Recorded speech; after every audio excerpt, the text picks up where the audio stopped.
Bonjour et bienvenue sur Isobourse. Vendredi 25 septembre 2020, l'indice CAC 40 a terminé la semaine sur une baisse hebdomadaire de 5% à 4729 points, portant sa perte à 20,9% sur l'année 2020. Dans la lignée de la fin de la semaine dernière, l'indice principal de la Bourse de Paris a poursuivi son repli sous le seuil psychologique des 5000 points en chutant brutalement sur les niveaux de mi-juin 2020, soit une marche arrière de plus de 3 mois. À moyen terme, il faut rappeler que l'indice CAC 40 est mal orienté depuis le croisement baissier des cours de pression Isobourse 5 et 20 mois, validé fin février 2020. Alors malgré une tentative de redressement au cours des dernières semaines, la courbe de pression Isobourse 5 mois semble reprendre son orientation baissière à l'approche de la fin du mois de septembre 2020. Lorsque l'indice CAC 40 évolue dans une configuration difficile à moyen terme, il faut redoubler de prudence et s'assurer de ne pas être investi sur des actions françaises dont la tendance majeure est baissière, c'est-à-dire rester à l'écart des valeurs dont la courbe de pression Isobourse 5 mois évolue au-dessous de la courbe de pression Isobourse 20 mois. Toutefois, et comme à chaque accélération de la volatilité sur les marchés financiers, il est nécessaire de prendre du recul et de ne pas céder à la panique. Le logiciel Isobourse est un outil efficace qui permet d'identifier rapidement les valeurs intéressantes et celles qui demeurent dangereuses. Pour le vérifier, analysons le palmarès du SBF 120 et plus particulièrement les plus fortes baisses de cette semaine. Alors Vallourec a perdu plus de 24% cette semaine. Sans surprise, le modèle Isobourse est à l'écart du titre du fabricant de tubes sans soudure depuis le dernier croisement baissier validé en février 2020. Le titre a perdu 57% depuis le signal. CGG a perdu plus de 21% cette semaine. Et bien là aussi, le modèle Isobourse est à l'écart du titre du spécialiste des géosciences depuis le croisement baissier validé en avril 2020, 50% de baisse depuis le signal. Air France a perdu plus de 19% cette semaine. Le modèle Isobourse est à l'écart du titre de la compagnie aérienne depuis le croisement baissier validé en janvier 2020, 65% de baisse depuis.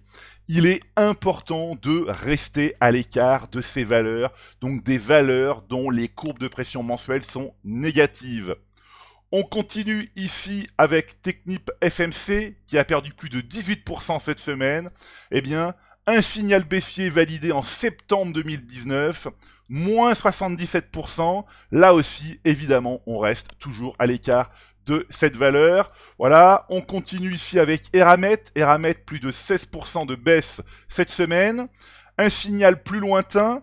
Déjà depuis août 2018, 70% de baisse. Jamais les courbes de pression Isobourse 5 et 20 mois ne se sont recroisées à la hausse. Il est important de rester à l'écart de ces valeurs. On continue ici avec Natixis qui a perdu plus de 14% cette semaine. Et bien là, un croisement baissier des courbes de pression Isobourse 5 et 20 mois validé en mai 2018. 65% de baisse depuis le signal. Alors si rester à l'écart des tendances majeures baissières est un principe de bon sens pour l'investisseur, privilégier et conserver les tendances majeures haussières est également un autre principe de bon sens. Alors pour le vérifier, analysons maintenant les plus fortes hausses du SBF 120 depuis le début de l'année 2020. Alors on voit ici Sartorius Tedim Biotech qui gagne 97% depuis le 1er janvier. Eh bien, le modèle Isobourse est positif à moyen terme sur la biotech depuis mars 2019. Donc mars 2019, 157% de gains depuis. Là aussi, on voit que les courbes de pression se sont approchées, mais ne se sont jamais croisées à la baisse. On voit ici Solution 30, 67% de gains depuis le 1er janvier. Un signal positif qui est apparu en mai 2020, donc les courbes de pression Isobourse 5 et 20 mois se sont croisées à la hausse. 40% de gains depuis le signal. On passe ici à Biomérieux, 65% depuis le 1er janvier, mais là aussi, un signal qui est apparu en juillet 2019, 71% de gains depuis.